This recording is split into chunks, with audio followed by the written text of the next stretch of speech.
सुख समृद्ध विज्ञान चैनल में हमारे सभी सुधी दर्शक जनों का मैं सुशील कुमार शर्मा हार्दिक स्वागत करता हूँ। आज 30 मार्च 2022 और दिन है आज बुधवार।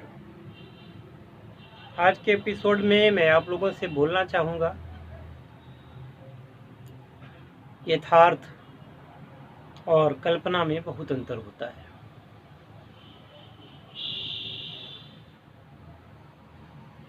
इसके अलावा एक और चीज़ है कि जब हमने इस सुख समृद्ध विज्ञान चैनल की नींव डाली थी तो हमने कुछ हमारे सपने थे, कुछ हमारे विचार थे जिन पर मैं काम करना चाहता था और मैं ये चाहता था कि यथार्थपरक बात आपसे की जाए। यथार्थपरक बात सुनने के आदि कितने लोग हैं ये तो समय ही बताएगा। कुछ अपने अनुभव बताता हूँ जिनसे कि आपको इस बात का भान हो जाएगा कि मैं क्या चाहता हूँ और मुझे मिल क्या रहा है।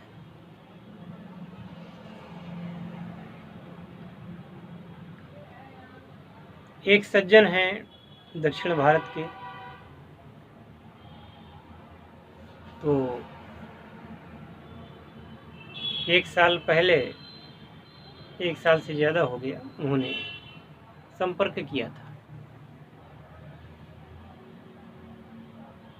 संपर्क किया रसायन विज्ञान के लिए।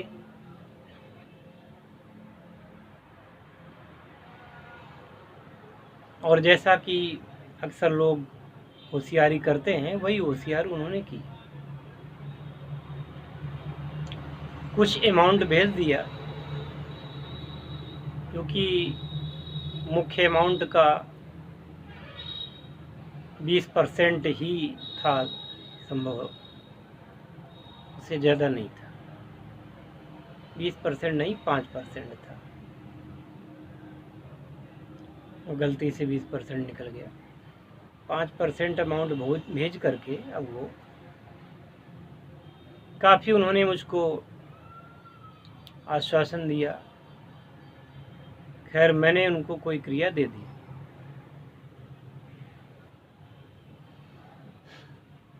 वो क्रिया दे दी, उस क्रिया को तो उन्होंने किया नहीं।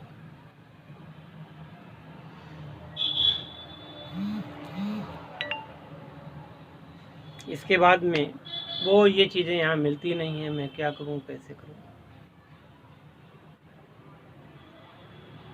कोई बात नहीं, दूसरी क्रिया दी। दूसरी क्रिया करने के बाद में वो 6 महीने के लिए गायब हो गए। एक दिन फ़ोन आता है कि उन्होंने अपनी सिम भी बदल ली है, व्हाट्सएप नंबर भी बदल लिया है। हाँ, एक बात बताना भूल गया, मैंने जब उनको मंत्र दीक्षा देने की बात कही तो उन्होंने कहा कि मैं खुद गुरु हूँ, मेरे 2-3 आश्रम चलते हैं और उन 3 आश्रमों में लगभग 2 करोड़ रुपए सालाना दान में आ जाता है और मुझे कोई ज़रूरत नहीं है, और मैं लिंगायत समुदाय से हूँ, महाराज हूँ, तो मैं किसी दूसरे मंत्र का जाप नहीं कर सकता, मैं दीक्षा भी नहीं ले सकता आपसे। तो मैंने कहा अपना धन वापस ले लीजिए, जो भी आपने टूटा फूटा दिया है, क्योंकि और तो आपकी औकात है नहीं। केवल दिखाओगे कि 3-3 कॉलेज चलते हैं, 3-3 आश्रम है, ऐसा है वैसा है। खैर इसके बाद वो गायब हो जाते हैं। 6 महीने बाद फ़ोन आता है, बोलते हैं कि कुछ बदमाश उनके पीछे पड़े हैं और वो छिप करके रह रहे हैं। किसी से लेन देन किया होगा। तो बोले बदमाश हमको जान से मारने को घूम रहे हैं, लिहाजा मैं फ़ोन नंबर बदल दिया हूँ और छिप करके रह रहा हूँ।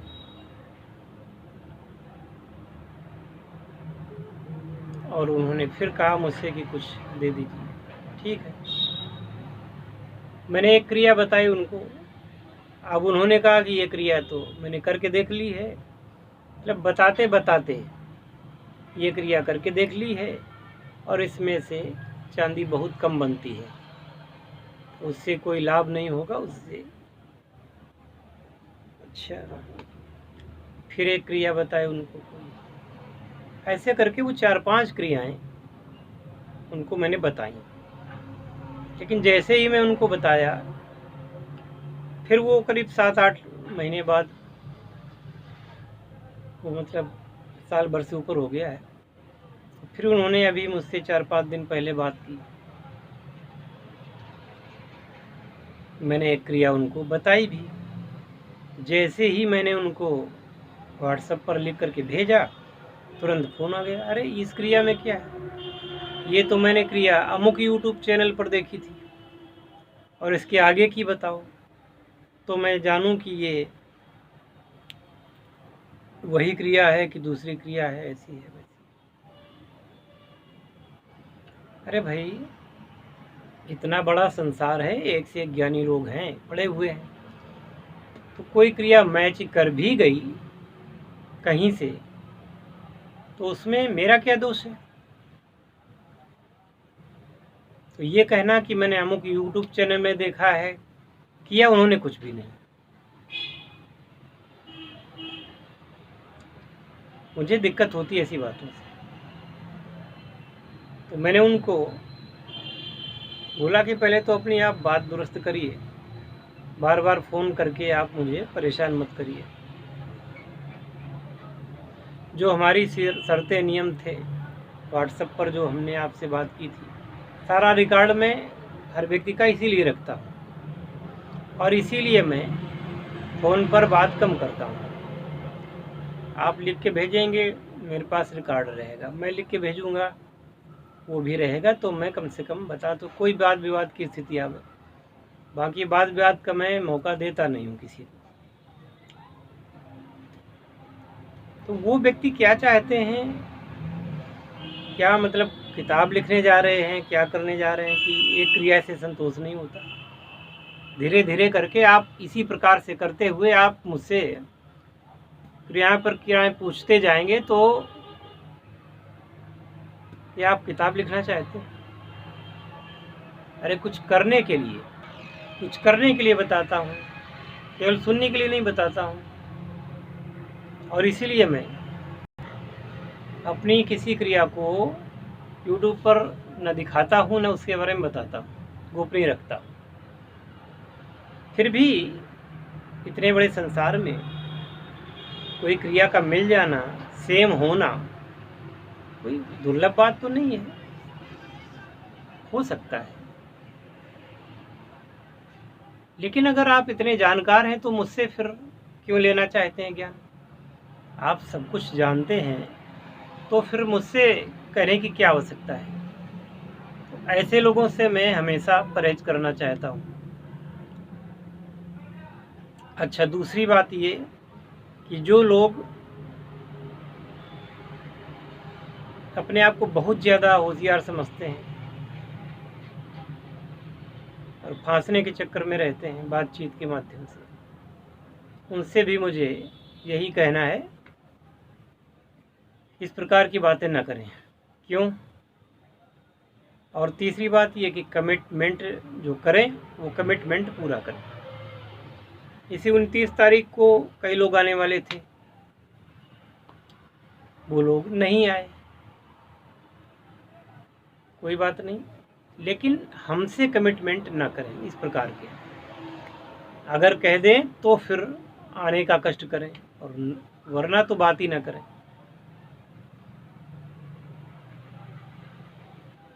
क्योंकि मैं ये समझता हूँ कि जैसा मैं हूँ वैसे ही लोग हैं, फिर बाद में मुझे दिक्कत होती है। जब कोई शिविर सेमिनार की बात होती है तो पहले से काफ़ी खर्च करना पड़ता है।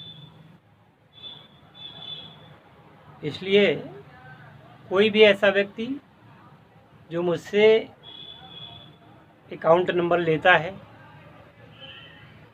तो अकाउंट नंबर लेने के बाद में पीछे हटता है, तो ऐसा व्यक्ति मुझे नहीं चाहिए। मुझसे अकाउंट नंबर की मांग मत करें, और अकाउंट नंबर तभी पूछें जब अकाउंट नंबर पूछने के आधे 1 घंटे के अंदर जब आप उस पर पेमेंट करें। वरना क्या आवश्यकता है। यथार्थपरक बातें करता हूँ, और मैं चाहता हूँ, वास्तव में मैं चाहता हूँ कि आप लोगों के जीवन में कुछ नयापन आवे, कुछ ऐसा सीखें जिससे कि आपका जीवन सुखी हो। पर अपने जिसको आप गुरु कहते हैं, उस गुरु के साथ ही आप कपट यदि करते हैं तो फिर गुरु कहना ही बेकार है।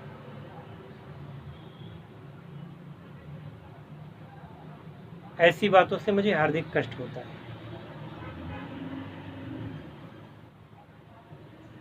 कोई मेरा वीडियो देखे न देखे कोई फर्क नहीं पड़ता।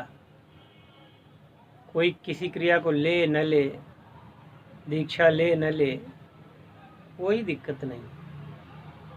पर कमिटमेंट किसी का गलत नहीं होना चाहिए। इसीलिए अब आगे से ध्यान रखूंगा। अब जो भी बातचीत होगी वो सब स्टाम्प पेपर पर होगी।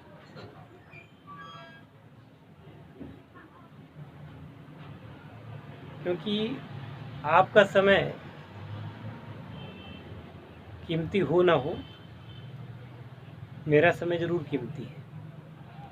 और इसीलिए अभी 4-5 दिन बाद ये मैं वीडियो डाल रहा हूँ।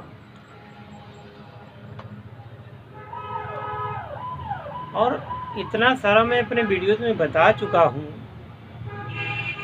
कि आगे क्या कहूँ। वही बातें दोहरा करके कहने से क्या फ़ायदा है। तो जिससे लाभ उठाना है वो उठाएगा, वरना तो लोग वीडियो देखेंगे, और नहीं भी देखते हैं, वीडियो देखेंगे, लाइक कर देंगे, ज़्यादा से ज़्यादा 1 आध कमेंट मार देंगे फेंक करके, बस हो गया।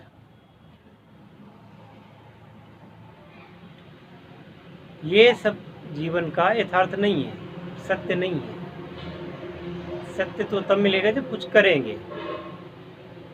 सच्चाई तो तभी आपको मालूम होगी जब कुछ करेंगे, चाहे वो योग हो, चाहे वो तंत्र हो, मंत्र हो, कीमिया हो, जो कुछ भी हो। मेहनत करने वालों को सफलता मिलती है, जो करते हैं। और हराम में कुछ पाने की जो प्रवृत्ति है, उन लोगों के लिए तो मेरे पास कुछ है नहीं।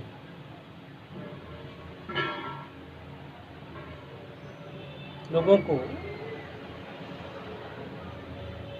इस प्रकार से आदतें पड़ गई हैं, वो आदतों के लिए वो खुद जिम्मेदार हैं, मैं नहीं। आशा है कि आगे इस प्रकार से सुधीजन नहीं करेंगे, और जितने लोग आएंगे वो ठोस आएंगे। ठोस लोग आएंगे,